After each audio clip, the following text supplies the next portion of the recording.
capítulo 11, versículos 20 a 30. Lembrando sempre que é uma continuação da exposição que nós já começamos. Então, sempre o sermão anterior, quem não assistiu, aqui ou em casa, pode ver depois no nosso canal na internet. Mateus, capítulo... Obrigado, Jacob Sérgio. Mateus, capítulo 11, versículos 20 a 30. Vamos todos juntos? Passou então Jesus a increpar as cidades nas quais ele operara numerosos milagres, pelo fato de não terem se arrependido.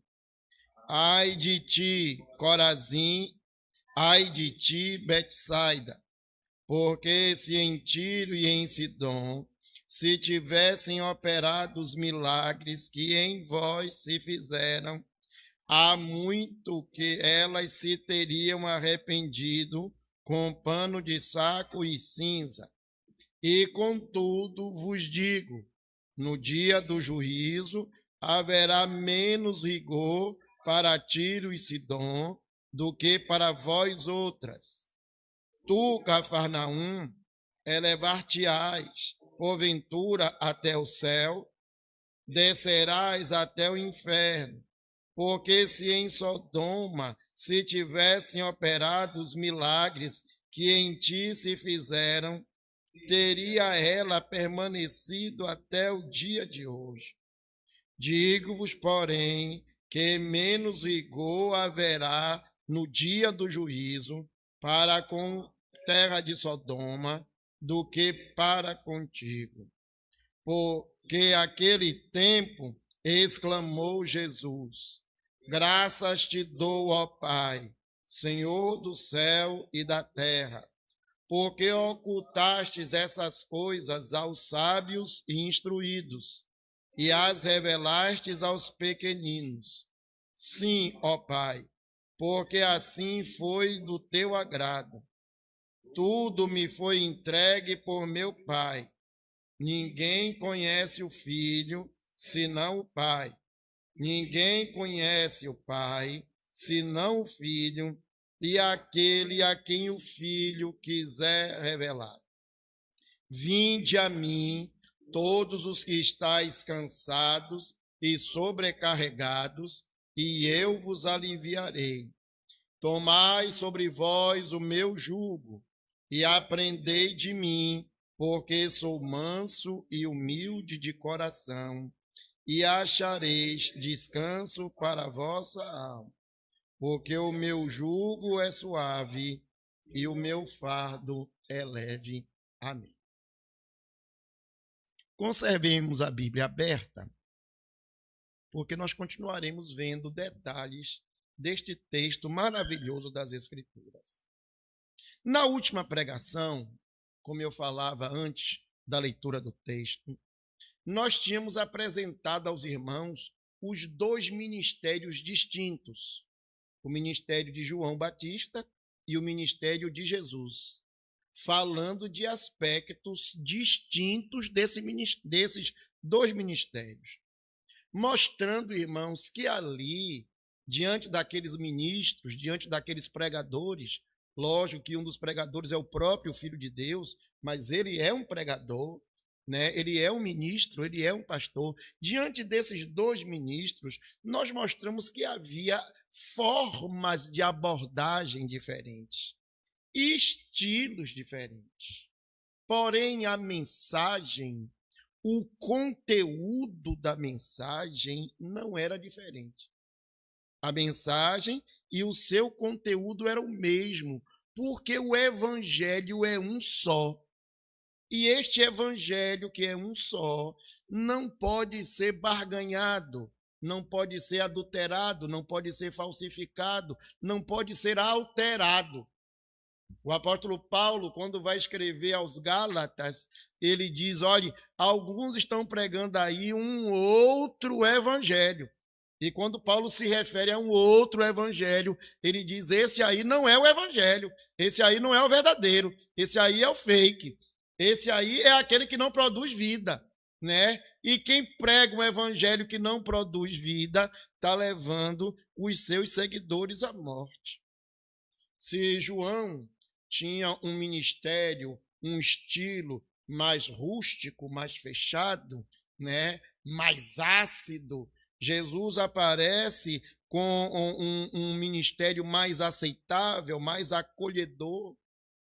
Mas o fato de ser acolhedor, isso não significa ser complacente, não significa concordar com o pecado. Muito pelo contrário, quando Jesus atraía o pecador, ele o confrontava pela palavra, ele o convidava ao arrependimento e ele determinava: vá e não peques mais. Ou seja, aqueles irmãos que falam de uma igreja inclusiva. A palavra é bonita, viu, irmão? A palavra não está errada, não. Aqueles irmãos que falam de uma igreja inclusiva falam de algo hoje que não é verdadeiro. Quando eles falam de inclusiva, eles estão dizendo assim: não, nós precisamos adaptar a pregação, nós precisamos adaptar o evangelho para que as pessoas possam, quem sabe, aceitá-lo. Ou seja, se o indivíduo é comunista, você tem que pregar um evangelho comunista, um evangelho comunitário. Se a menina é feminista, você tem que pregar um evangelho que dê espaço à mulher, mais do que a própria Bíblia ensina. Se o indivíduo é desta ou daquela prática, desse ou daquele pensamento, você precisa adequar a pregação para que ela se torne politicamente correta, para que assim a igreja possa encher de pessoas. Isso, irmãos, é qualquer coisa, menos o evangelho. Porque o evangelho é a palavra de Deus, são as boas novas de salvação. É aquilo que Deus revelou tanto no Antigo quanto no Novo Testamento. É pensando nisso, é pensando nessas distorções que eu quero propor aos irmãos hoje o seguinte tema: o Evangelho de Jesus. Qual é a boa nova de Jesus, segundo esse texto, segundo toda a Bíblia, mas segundo este texto? Quais são as características deste Evangelho? O que é que este Evangelho nos apresenta? Então, a primeira coisa que eu gosto de dizer sobre o Evangelho de Jesus é que o Evangelho de Jesus deve ser anunciado a todos.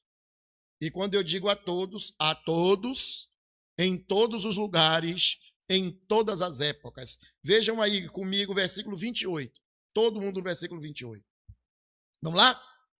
Vinde a mim, todos os que estáis cansados e sobrecarregados, e eu vos aliviarei. Vamos repetir esse versículo com bastante força, irmãos? Vinde a mim, todos os que estáis cansados e sobrecarregados, e eu vos aliviarei. Versículo 21 e versículo 23. Todos juntos. Ai de ti, Corazim, ai de ti, Betsaida, porque se em Tiro e Sidom se tivessem operado os milagres que em vós se fizeram, há muito elas se teriam arrependido com pano de saco e cinza. Versículo 23. Tu, Cafarnaum, elevar-te-ás porventura até o céu, descerás até o inferno. Porque se em Sodoma se tivessem operado os milagres que em ti se fizeram, teria ela permanecido até o dia de hoje. Neste texto aqui, irmãos, Jesus está dizendo que o evangelho dele tem que ser anunciado a todos os povos, em todos os lugares, em todas as épocas. Essa é uma missão que é de Cristo, que ele outorgou à igreja, que ele transpassou para a igreja. Nós chamamos isso de grande comissão, repetida em todos os evangelhos, quando Jesus insiste em dizer: ide. Né, pastor Cândido? É um imperativo, é uma ordem, né? Pastor Cândido, que é militar, é uma ordem militar. Alguém está no comando E quem está no comando dá uma ordem. É por isso que Jesus diz: toda autoridade me é dada. Ou seja, eu tenho toda a autoridade. Nós cantamos há pouco, o nosso general é Cristo. Ele é general, ele é o Senhor, ele é o rei, e é ele quem comanda. E a sua ordem é: anuncie este evangelho em toda parte, começando de Jerusalém, por toda a Judéia e Samaria e até os confins da terra. Porém, irmãos, como homens miseráveis, pecadores, ordinários, infelizes, mesmo crentes, muitas vezes essa ordem, quando chega no nosso ouvido, a nossa cabeça decodifica de uma outra forma. Veja se você já falou, já ouviu ou já pensou em algo assim. Fulano, Zezinho, ou Luizinho, ou Marquinho, fulano é quase crente. Esse daí merece o evangelho. Mas Beltrano? Não. Beltrano tem um coração duro. Com essa pessoa daí, eu não perco nem tempo falando de Deus. Você já parou, já falou isso alguma vez? Já ouviu isso alguma vez? Ou lá no seu coração, você já pensou sobre isso? Irmãos, isso é um risco, é uma falácia que o diabo colocou na cabeça de muito crente, de que há um lugar ou há uma pessoa fácil para ouvir o evangelho, enquanto há uma outra difícil de ouvir o evangelho. Nós acreditamos e por isso saímos rotulando as pessoas que ao ir para a rua, nós fizemos evangelização ontem, né? Glória a Deus pelo trabalho de evangelismo que foi feito ontem. Na verdade, o evangelismo não é para ser um evento, o evangelismo é para ser todo dia, né? Mas é importante o evento também. Não estou desfazendo aqui do evento, mas é incrível que muitas vezes eu saio para distribuir o folheto e alguém eu digo assim: poxa, esse aqui vai ouvir, esse aqui vai aceitar. Esse aqui é uma pessoa acessível. Aquele dali não. Aquele dali, pela própria cara, pela própria indumentária, pela própria forma de andar, pela própria forma de se comportar, eu rotulo que esse indivíduo não está pronto para o evangelho. Muitas vezes eu rejeito, irmãos, o morador de rua. Eu vou dar aqui só alguns exemplos, viu? Para os irmãos começarem a pensar junto comigo. Eu rejeito o morador de rua porque ele é o ébrio, ele está largado, ele está sujo, ele está embriagado, ele está encachaçado, ele está muitas vezes endemoniado. Eu rejeito o homossexual ou o homoafetivo. Rejeito o drogado, o dependente. Eu rejeito aquela pessoa que pelas marcas, pela roupa, eu já identifico que ela é daquela religião ou daquela outra religião. Então, eu já rejeito. Eu rejeito aquele porque fez uma publicação por ser comunista, ativista, feminista. Ou eu rejeito aqueles que estão, por exemplo, no Oriente Médio. Não estourou agora, recentemente, a guerra de Estados Unidos e Israel contra Irã. Ano passado estourou a guerra de Israel contra os palestinos, contra o grupo Hamas, né? Não era necessariamente contra os palestinos, mas os palestinos foram atingidos de cheio. Não vamos entrar nessa matéria aqui agora, mas é incrível. Quantos de nós oramos por aquelas pessoas? Irmãos, o Irã tem cerca de 58 milhões de pessoas que estão escravizadas pelo demônio, estão escravizadas por uma religião, estão escravizadas por um pensamento que está levando-os para o inferno. O Irã, além de ser islâmico, eles são islâmicos xiitas. Ana Maria sempre publica a igreja perseguida, a matéria sobre a igreja perseguida. Um dos países onde a igreja é mais perseguida é no Irã, porque eles têm um regime chamado teocracia, é uma república islâmica do Irã, e lá a perseguição é fortíssima. Então, aquelas pessoas que estão lá, elas estão escravizadas, elas não têm o direito de ouvir o evangelho. Se alguém, Ana, não tem o direito de pregar, o outro não tem o direito de ouvir. Os irmãos estão percebendo o que eu estou lhe dizendo sobre essa realidade? Aqueles 58 milhões de pessoas Muitas vezes nós estamos orando aqui pela guerra, estamos orando pelo missionário, estamos orando pela igreja perseguida, mas estamos esquecendo de orar que aquelas pessoas estão presas pelo império das trevas. A Palestina tem mais ou menos 6 milhões de pessoas. O Líbano tem mais ou menos 6 a 7 milhões de pessoas. A Síria tem mais ou menos 20 milhões de pessoas, 25 milhões de pessoas.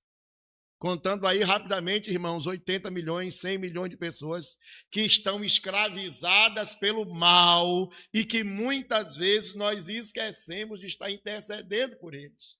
Há muitos anos atrás, há quase 40 anos atrás, quando houve a Revolução Islâmica e a embaixada norte-americana foi invadida na época do Ayatollah Khomeini e houve aquela confusão toda, a primeira confusão lá no Golfo, na guerra do Irã, e houve um congresso mundial de missionários, congresso de missões mundiais.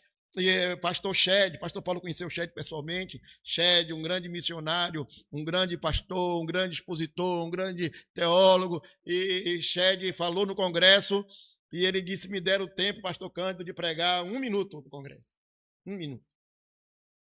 E nesse minuto ele se levantou e perguntou, esse congresso foi nos Estados Unidos, quantos estão aqui orando pelos soldados americanos que foram sequestrados? Os 14 soldados americanos que foram sequestrados, que estão sendo torturados, que estão apanhando, que estão passando fome. Quantos aqui? Aquele auditório todo levantou a mão. Estava todo mundo orando pelos soldados que estavam lá presos. Ele fez, então, eu quero fazer uma segunda pergunta. Quantos de vocês estão orando aqui por aqueles milhões de iranianos que estão lá presos por causa do evangelho, porque não podem ouvir o evangelho, porque estão presos no império das trevas? Menos da metade do auditório levantou a mão. Os irmãos perceberam que nós, sem pestanejarmos, escolhemos aqueles que merecem ouvir o evangelho e escolhemos quem é aqueles que não merecem ouvir o evangelho, seja aquele que esteja aqui próximo da gente por causa da roupa, por causa do penteado, por causa do comportamento, por causa da palavra ou por causa de qualquer outra coisa. Irmãos, Cafarnaum, eu já expliquei isso aqui nos outros sermões, Cafarnaum era a base de Jesus, era a igreja base de Jesus, era o ponto de partida, né? Betsaida e Corazim eram cidades que estavam anexas, estavam coladas, eram vizinhas a Cafarnaum. Então, na minha mente, para ficar mais fácil para eu entender, eu penso aqui em Salvador, penso logo em Lauro de Freitas e penso em Simões Filho. Todo mundo aqui na área metropolitana. E Jesus circulou nessas cidades. E Jesus operou nessas cidades sinais. E Jesus operou nessa cidade milagres. E Jesus operou nessa cidade as suas pregações. Eles eram judeus, eles conheciam os oráculos, eles conheciam o Antigo Testamento, eles conheciam a Bíblia, eles tinham acesso à lei, eles tinham acesso aos profetas. Porém, Jesus os comparou com Tiro e Sidom, e Jesus os comparou com Sodoma. Tiro e Sidom, os irmãos devem lembrar da época dos reis, né? Aquela briga com Tiro e Sidom. Principalmente a gente vai lembrar logo de Jezabel, né? Da região de Tiro e Sidom. Mas nós também, Jesus faz a comparação com Sodoma. E aí vem automaticamente, né? Sodoma e Gomorra, lá do período dos patriarcas. Essas 3 cidades citadas por Jesus, irmãos, elas eram símbolo do pecado. Na verdade, o pecado está em todo lugar, viu? Não era somente lá, mas elas representavam o pecado. E Jesus diz, vocês religiosos que vêm para a igreja, mas que não se arrependem, vocês são tão pecadores, ou mais pecadores do que aqueles que estão na lama, porque vocês estão na lama e ainda nem perceberam. Contra vocês, eu quero dizer, naquele dia do juízo, vai se levantar um juízo mais duro contra vocês do que contra Tiro, Sidom, Sodoma e Gomorra. Eu quero lhe perguntar, meus irmãos, você tem orado pelo bairro da Boca do Rio? Mas orado incessantemente. Você tem orado para que Deus quebre o império das trevas? Que ele acorrente o valente e invada a sua casa e faça o saque? Você tem orado pelas almas perdidas?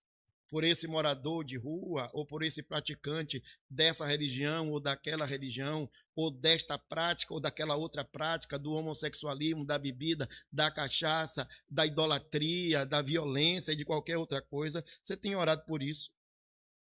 Você tem se esforçado para levar a salvação, para levar a palavra de esperança e de fé a esses? Eu quero lhe perguntar mais diretamente: você tem orado pela sua família, pelo seu marido, pela sua esposa, pelo seu filho, pelo seu irmão, pela sua irmã, pelo seu sobrinho?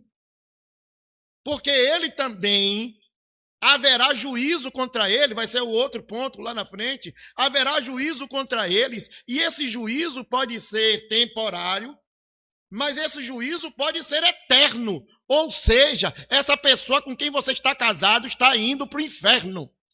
Esse seu filho que você gerou, que você criou, que você gestou, ele pode estar indo para o inferno. Você tem se preocupado com a salvação de seu filho, você tem se preocupado com a salvação da sua família, você tem se preocupado com a salvação dos seus amigos? Ou em nome de estar politicamente correto, você se cala, você não fala, para não brigar, para não constranger, para não criar um clima ruim. Profeta Ezequiel, Deus o adverte no capítulo 33, versículos 7 a 9, é aquele texto famoso dos Atalaia. Deus diz assim: a ti, pois, filho do homem. Está se dirigindo a Jeremias. Mas essa mensagem para Jeremias, Marcos, é para você, é para mim, é para Anitta, é para Jonilson, é para Cândido, é para Dineí. Deus está dizendo aqui: a ti, pois, filho do homem, eu te constituí, eu estabeleci, eu ordenei. A ti constituí por atalaia sobre a casa de Israel. Tu, pois, ouvirás a palavra da minha boca. Nós temos vindo, irmãos, domingo após domingo na igreja, ouvir a palavra de Deus, e lemos em casa, e meditamos em casa. Ouvirás a palavra da minha boca e lhes darás aviso da minha parte. Arrependei-vos, porque está próximo o reino de Deus. Arrependei-vos para que sejam cancelados os vossos pecados. Arrependei-vos e convertei-vos. Vá e não peques mais. Vocês têm ouvido isso? Se eu disser ao perverso, diz o Senhor, o perverso certamente morrerá, e tu não falares para avisar o perverso do seu caminho, morrerá esse perverso na sua iniquidade, mas o seu sangue eu o demandarei de ti. Ou seja, Deus está dizendo: eu te constituí como mensageiro. Se você não pregar, ele vai para o inferno, mas você dará conta desta alma. Irmãos, eu não consigo entender a dimensão disso, mas está na Bíblia. Está estabelecido na Bíblia que eu tenho uma responsabilidade que Cristo me deu. Versículo 9 diz: mas se falares ao perverso, para o avisar do seu caminho, para que dele se converta, e ele não se converter, do seu caminho morrerá, ele na sua iniquidade, mas tu livraste a tua alma. Meu irmão, eu quero lhe perguntar: se Deus lhe chamar hoje para dar conta da Boca do Rio, não é da igreja da Boca do Rio, não, do bairro da Boca do Rio, dos seus vizinhos, lá de Tacaranha, lá de Escada, lá do Barreiro, lá da Santa Cruz, lá do Trobogi, lá da Base da Gama, lá de Iribatuba. Se Deus lhe chamar para dar conta, você prestará contas com a alma aliviada, livre, dizendo: Senhor, eu fiz a minha parte, eu preguei, eu levei, eu anunciei. Ou você poderá dizer a Deus: Deus, olha, não deu tempo, eu estava preocupado com o dinheiro, com o trabalho, com a saúde, com a casa, com o futebol, com outras coisas. Segundo aspecto do evangelho, irmãos, que nós aprendemos neste texto, é que o evangelho de Jesus produz vida e alívio nos escondidos. Versículo 28, 29, depois a gente volta para o 25 e 26. 28 e 29, todos juntos. Vinde a mim, todos os que estáis cansados e sobrecarregados, e eu vos aliviarei. Todos juntos, irmãos. 29. Tomai sobre vós o meu jugo, e humilde de coração, e achareis descanso para a vossa alma. 25 e 26. Por aquele tempo, exclamou Jesus, graças te dou, ó Pai, Senhor do céu e da terra, porque ocultastes essas coisas aos sábios e instruídos e as revelastes aos pequeninos. Sim, ó Pai, porque assim foi do teu agrado. 27. Tudo me foi entregue por meu Pai. Ninguém conhece o Filho, senão o Pai. E ninguém conhece o Pai, senão o Filho, e aquele a quem o Filho quiser revelar. Segundo equívoco, irmãos, é que algumas pessoas acham que a conversão do outro, do pecador, né? Nós todos somos pecadores, mas estamos tratando esse incrédulo ainda como pecador. Então, nós acreditamos que a conversão do pecador se dá pela minha capacidade de argumentar, minha capacidade de pregar, o meu raciocínio, o meu estilo de pregação. É ele quem vai convencer o indivíduo. Por isso, quando a igreja está cheia, eu digo assim, ó, pastor está fazendo a parte dele. Poxa, foi o pastor que converteu. Quando a igreja está vazia, a gente diz assim, o pastor não presta, porque não consegue converter ninguém. Você pode me achar exagerado na minha forma de falar, mas essa forma de falar transmite uma mensagem verdadeira que nós temos reproduzido dia após dia. A mensagem não é verdadeira não, viu? A mensagem é mentirosa. Mas nós reproduzimos tantas as vezes que nós acabamos acreditando nela como se fosse verdade. Irmãos, não é o desempenho do pregador, não é a capacidade do pregador, não é a capacidade intelectual do pregador. Durante esses dias, alguém fez uma crítica, e na hora a crítica bate a gente, viu, Ana? A gente fica triste. Alguém fez assim, Emanuel quer pregar em patamares? Que capacidade ele tem para pregar para a elite baiana? Ele pronto, botou mais baixo do que o chulé. Aí na hora você fica assim, poxa, por quê? E o irmão, né? Um presbítero, né? E você diz, poxa. Mas quando você volta para casa, que a capa de crente cai, e você descobre quem é que você é, aí eu lembrei, irmãos, eu não tenho capacidade de pregar mesmo lá em patamares, não. E se depender de mim, nenhuma daquelas pessoas irão se converter, porque eu não tenho capacidade de pregar o evangelho. Eu já preguei isso aqui no púlpito, João Nilson. Porque quem chama é Cristo. E quem capacita é Cristo. Porque eu mesmo não tenho a capacidade. É Ele que, se quiser, poderá me usar para falar o coração de fulano e beltrano. Eu sou apenas um vaso, como os irmãos são vasos e precisam ser vasos na mão do olheiro. Mas quem prepara, quem usa, quem unge é o Espírito Santo de Deus. O Evangelho de Jesus, no Evangelho de João, capítulo 15, pastor recitou esses versículos que eu vou citar aqui, ele citou de manhã, é glorioso por isso. João 15, 15, Jesus diz assim, eu sou a videira. É aquele capítulo da videira, né? Eu sou a videira verdadeira, meu pai é o agricultor, vós sois os ramos, tá. Versículo 5, Jesus diz assim, eu sou a videira e vós sois os ramos. Quem permanece em mim e eu nele, esse dá muito fruto. Esse dá, não dá fruto, não. Esse dá muito fruto. E aí Jesus diz por quê? Porque sem mim nada podeis fazer. Vocês são apenas ramos. Vocês precisam estar ligados à videira. Vocês precisam receber a seiva da videira. Vocês precisam receber a vida da videira. E quando vocês recebem a vida da videira, vocês transmitem essa vida produzindo fruto. E vocês não poderão dar fruto sem a videira. Sem mim, nada podeis fazer. Sempre que eu tenho lido esse texto, irmãos, eu não tenho como não me lembrar de Moisés. Deus chamou Moisés para libertar o povo. E Moisés diz assim: Senhor, se o Senhor não for comigo, não me deixe ir.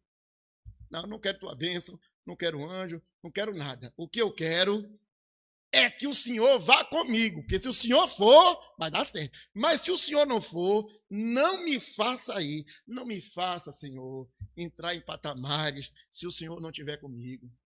Não me faça, Senhor, tomar uma decisão de fazer isso ou aquilo, se não for a sua orientação, se não for o teu poder. Nós lemos, eu tenho falado muito sobre passa a Macedônia e ajuda-nos. Quem lê aquele texto, Paulo está querendo ir para a Ásia, e o Espírito de Cristo diz não. Paulo insiste em ir para a Mísia, e o Espírito diz não, você não vai, eu não quero que pregue lá.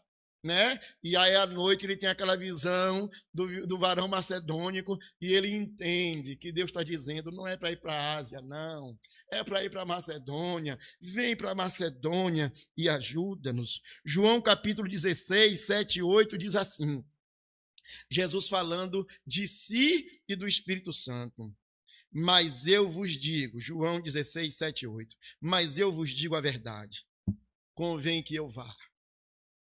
Convém que eu morra, convém que eu ressuscite, convém que eu vá para o céu. Eu não vou ficar aqui. Vocês querem que eu fique, vocês estão chorando aí para eu ficar, mas eu não vou ficar. Convém que eu vá, porque se eu não for, o Consolador não virá para vós outros. Se, porém, eu for, vem a promessa gloriosa aí, eu vos enviarei. Versículo 8, ele diz, e quando ele vier, olha que coisa gloriosa. E quando ele vier, está se referindo ao Consolador, ao Espírito Santo. Quando ele vier, convencerá o mundo do pecado, da justiça e do juízo. Irmãos, quando um crente sai para evangelizar, a primeira coisa que ele tem que ter firme na sua cabeça é que ele fala, né? Com a boca, ele fala, ele entrega o folheto. Mas quem vai usá-lo com poder e graça é o Espírito Santo. O Espírito Santo precisa ir na frente, é o Espírito Santo que precisa ir quebrando as cadeias, é o Espírito Santo que precisa ir abrindo os ouvidos, é o Espírito Santo que tem que desvendar os olhos, abrir o entendimento, abrir a alma, porque só assim o pecador ouvirá, entenderá, invocará o nome do Senhor e será salvo. Aleluia! Por isso, irmãos, quando a igreja se reúne segunda-feira e ora com a SAF, ou quando a igreja jejua na quarta-feira pela manhã, ou faz o culto com as crianças na quarta-noite, ou quando a igreja se reúne na quinta-feira para orar, aqui na igreja ou nas casas, nós precisamos invocar o Espírito Santo, buscar o Espírito Santo, pedir o Espírito Santo para que ele opere na evangelização do dia a dia. E eu vou citar de novo a programação de sábado para dar uma ênfase àquela programação, porque não adianta evangelizar sem o Espírito Santo. E nós que temos o Espírito Santo, precisamos nos encher do Espírito Santo para evangelizar. Aleluia! Por isso, quando a gente sai cheio do Espírito Santo, o demônio parte em retirada. Mas não parte em retirada no sentido de medo, não, porque ele é o feroz. Mas nós temos aquele que é mais do que o feroz. Ele até ruge como leão. Mas nós temos o verdadeiro leão. Ele faz zoada como leão. Ele faz zoada como leão, né? Mas nós não temos aquele que faz zoada como leão, não. Nós temos o próprio leão. O leão da tribo de Judá. E é esse leão da tribo de Judá que nós invocamos na oração, dizendo: Senhor, vá diante de nós. E aí, Senhor, faz aquilo que é a tua função. tira do império das trevas e traz para o reino do Filho do teu amor. Quebra, Deus, a pedra, né? Esmiuça a pedra, tira o coração de pedra, lhe dá um coração de carne. Ó Senhor, faz com que ele ouça a tua palavra. Ó Senhor, desvenda os seus olhos. Ó Senhor, abre o seu ouvido para que ele possa ouvir, porque a tua palavra diz que aqueles que ouvirem viverão. Faz a obra, Deus, da conversão, em nome de Jesus. E esta obra, irmãos, é que o Espírito Santo promete fazer. Nosso hino diz assim: quero ser um vaso de bênção. Sim, um vaso escolhido de Deus, para as novas, levar aos perdidos boas novas que vêm lá do céu. Oh, faze-me vaso de bênção, Senhor, vaso que leve a mensagem de amor. Eis-me submisso ao teu serviço, eu me consagro. Bendito Senhor.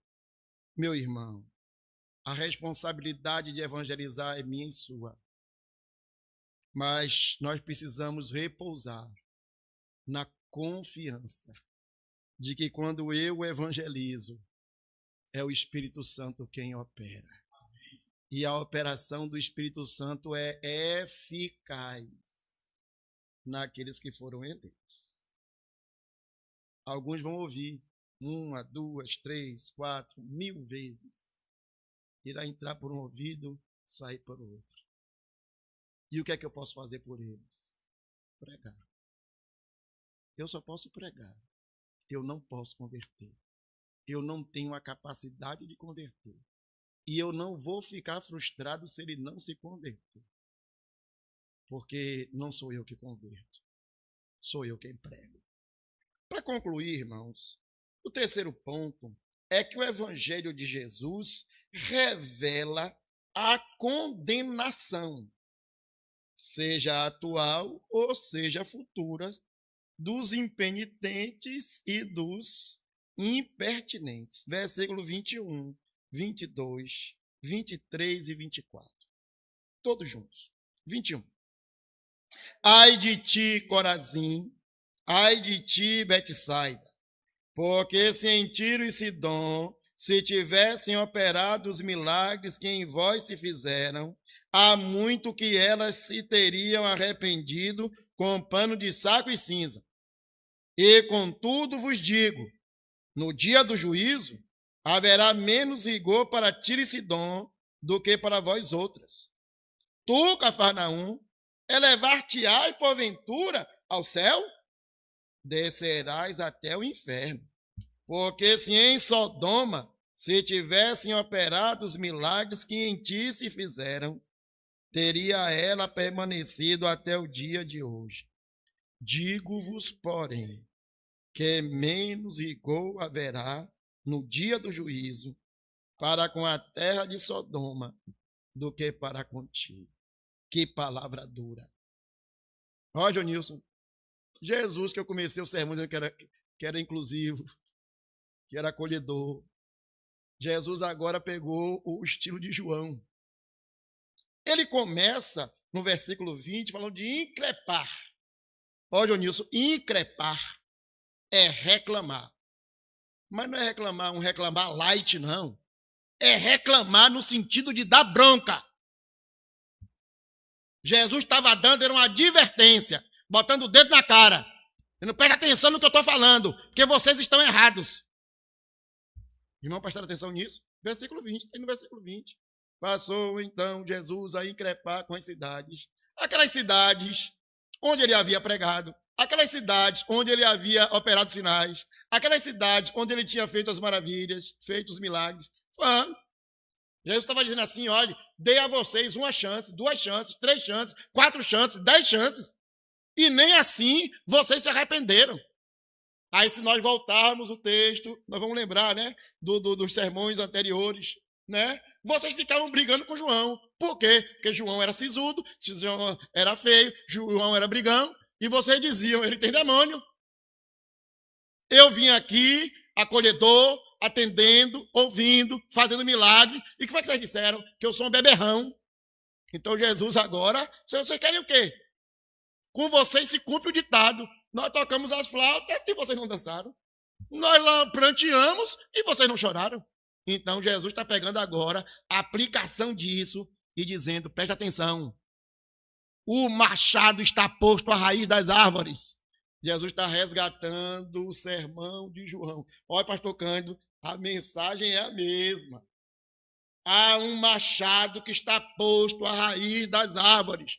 Aquele que não produzir fruto de arrependimento será cortado e lançado no fogo. Então a mensagem agora aqui, Jonilson, não é uma mensagem de salvação. Pelo contrário, é uma mensagem de juízo.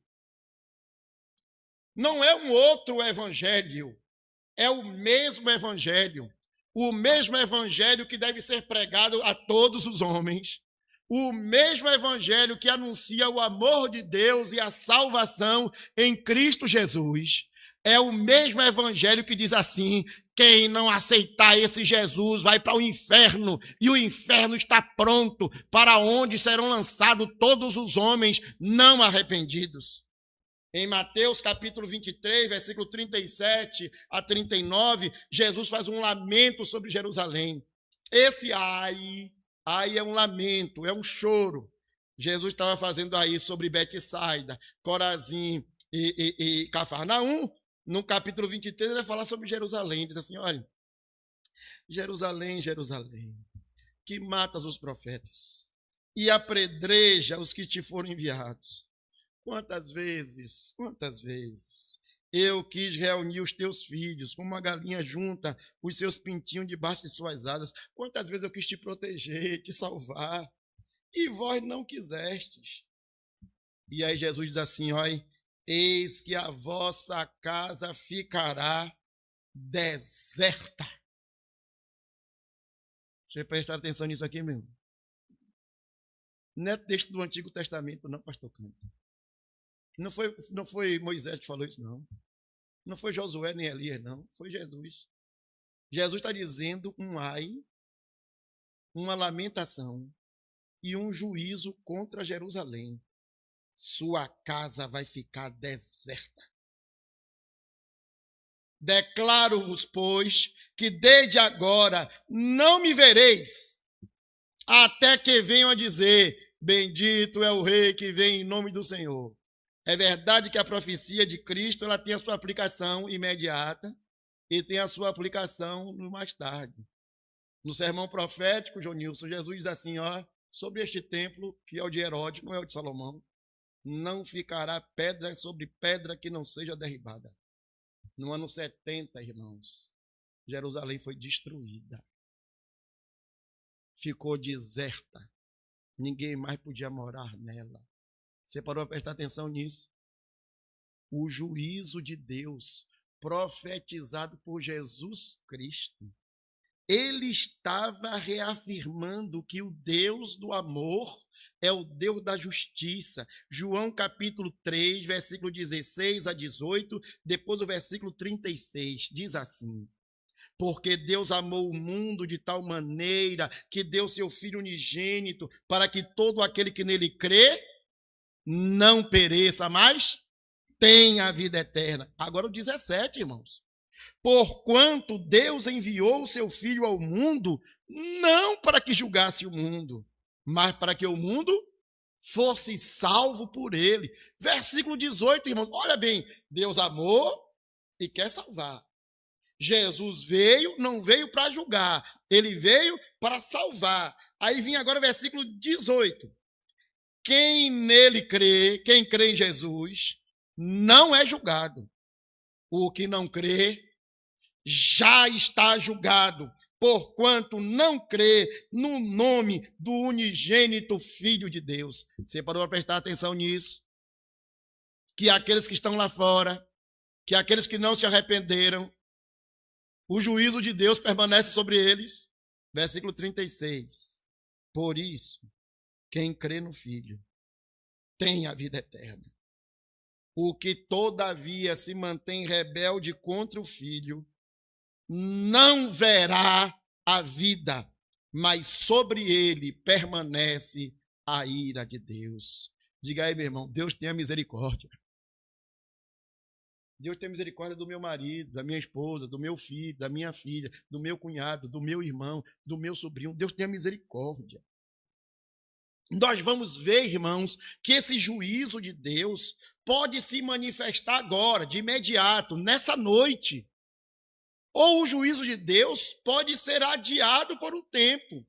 Mas o juízo de Deus irá se manifestar. E aí não há como a gente não falar de corrupção no Brasil, né? A justiça brasileira é corrupta. Os políticos brasileiros são corruptos. Poder legislativo, poder executivo, poder judiciário. Aí tem uma sensação de impunidade. A punição irá chegar. Seja essa semana, daqui a um mês, daqui a 10 anos, daqui a 50 anos ou na eternidade. A justiça de Deus não tarda. Ele se manifesta na hora certa. Daniel capítulo 5, versículo 25 a 30, é aquele texto da mão escrevendo na parede o juízo de Deus. Versículo 25 diz assim: esta, pois, é a escritura que se traçou, Mene, Mene, Tekel e Parzim. E essa é a interpretação. O profeta Daniel interpretando. Mene, contou Deus o teu reino e deu cabo dele. Presta atenção, irmãos. Belsazar, Deus mandou lhe dizer, viu? Contou. E acabou. Não tem mais chance. Deus lhe deu todas as chances. Você ouviu toda a história de Nabucodonosor. Dentro da sua casa, todo mundo sabia o que Deus tinha operado na vida de Nabucodonosor. E você, sabendo de tudo isso, você não deu glória a Deus. Então, seu tempo acabou. Sua chance acabou. Pérez, dividido foi o teu reino e dado, Tekel, pesado foste na balança e achado em falta. Pérez, dividido foi o teu reino e dado aos medos e persas. Isso aconteceu naquela noite, irmãos, depois daquela palavra de juízo. Então, mandou Belsazar que vestisse a Daniel de púrpura, lhe pudesse uma cadeia de ouro no pescoço, proclamasse que passaria a ser o terceiro no seu reino. Né? Eu não sei se Belsazar, pastor Cândido, ao receber essa palavra, disse assim, não, se eu botar Daniel aqui, talvez Deus na hora H se arrependa. Versículo 30. Naquela mesma noite, Belsazar foi morto, rei dos caldeus. O juízo de Deus, João Nilson, se manifestou na hora, de imediato. Em Gênesis capítulo 15, quando Deus está conversando com Abraão e diz que eles vão conquistar a terra, Deus diz, os inimigos vão se manifestar e Deus vai demorar algumas gerações para conquistar esses inimigos. Conquistar, não. Ele diz assim, Gênesis 15, 16, na quarta geração, somente na quarta. Primeiro você vai morrer para até seus pais. Pode ficar tranquilo que quem controla a história sou eu. Isso é Deus falando com Abraão. Na quarta geração, eles tornarão para aqui. Eles vão voltar para essa terra. Porque não se encheu ainda a medida da iniquidade dos amorreus. Eles pecaram. Eu estou dando chance para eles, Então, o meu juízo não vai se manifestar agora, só daqui a 4 gerações. Em 2 Pedro, capítulo 3, versículo 9 a 13, Pedro está falando da volta de Cristo. E alguns estão zombando, dizendo, que essa conversa de Cristo vai voltar? Cristo vai voltar nada. Já tem mais de 30 anos que ele disse que vai voltar e ninguém viu sinal nenhum da volta dele. Como o pessoal diz hoje, se Cristo voltar hoje, vão pegar ele de novo, dar uma costa nele na rua, vão matar ele de novo. Pedro diz assim, olha, não retarda o Senhor a sua promessa. Cristo não disse que vai voltar? Vai voltar. Como alguns a julgam demorada, pelo contrário, ele é longânimo para convosco, não é para com o mundo. Ele é longânimo com a igreja. Ele tem uma paciência longa com os seus. Ele é longânimo para convosco, não querendo que nenhum se perca, senão que todos cheguem ao arrependimento. Mas no versículo 10 ele diz, virá entretanto como ladrão o dia do Senhor, com o qual, aí vem, irmãos, o que deve arrepiar as pessoas. Porque quando eu leio o versículo 10, esse versículo, esse texto de Pedro, eu lembro da guerra do Irã. Olha, eu não gosto de assistir muito sobre guerra, não, viu? Mas quando vê aqueles mísseis, para um lado, mísseis para o outro, míssil antiaéreo, não sei o quê, e você vê as explosões e o pessoal, e as estrelas caindo do céu, eu digo assim, Jesus está voltando.